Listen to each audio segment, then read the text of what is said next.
Just kind of reflecting on my conversation with my friend CJ last night. I just want to... I don't want to minimize my differences, but I want to do this in a respectful way. Is my intention. Even though I am emotional to some degree about it, but not because I'm not thinking clearly, in my opinion anyway.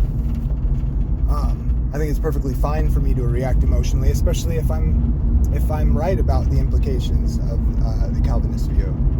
Now, do I think Calvinists don't love God and don't trust Christ? No, I'm not saying that. I'm just saying I think there's cognitive dissonance here because of a willingness to shift focus about their views, the implications of their view. Okay, here's an analogy to try to emphasize what my problem is.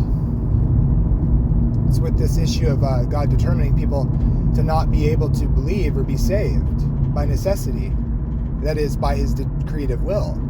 His decretive will is that people that don't surrender have an outcome already established in a fire with Satan and his angels. But to say the gospel isn't a real possibility for all people, I think is a travesty. Okay? And you know, it should not be taken lightly in consideration. Has God determined people from the foundation of the world to be destroyed individually? Or has he decided those who don't come to Jesus have an outcome already decided? This is a big question. Okay? Because essentially, if the Calvinist is right, you are essentially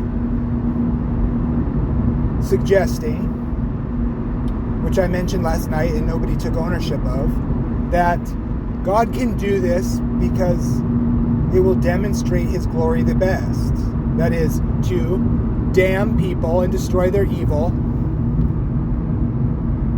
because that's what glorifies God the most.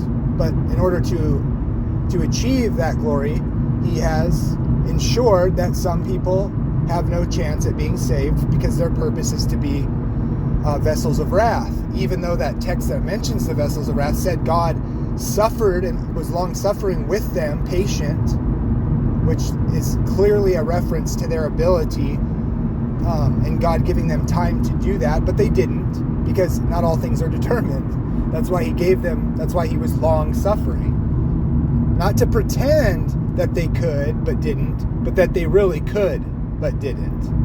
And so essentially here's my analogy. Largely borrowed from Leighton Flowers because it's perfect. But I kind of give my own twist. You're saying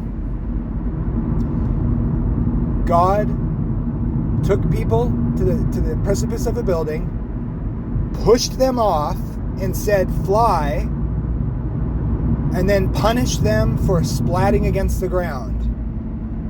You were supposed to fly, but I didn't give you wings, and I'm going to get glorified in that. Because you should have flown. Well, no, that's called a victim. That's called, we don't push gays off of buildings because we have hopes for them to be regenerated. We don't say, you're born that way for God's glory. Babies aren't aborted for God's glory because it's going to bring him the most, so he can punish the ones that did it, that killed the babies, that God determined them to do from the foundation of the world. No. They ought not do that, and they don't have to do that. Why? Because God has a will, and man thwarts that will when he disobeys. God speaks, and the planets are formed. Yet God speaks to man and says, I desire you to repent, and some men don't repent. If you want to call that a superpower, there is a sense that it is, I suppose. But in reality, no, it's not because it thwarts God. It's because he's given men a will in and among themselves, and he's given a message that can save them if they're willing. And the fact that some men aren't willing, Jesus does weep over. But his wrists are indeed not limp.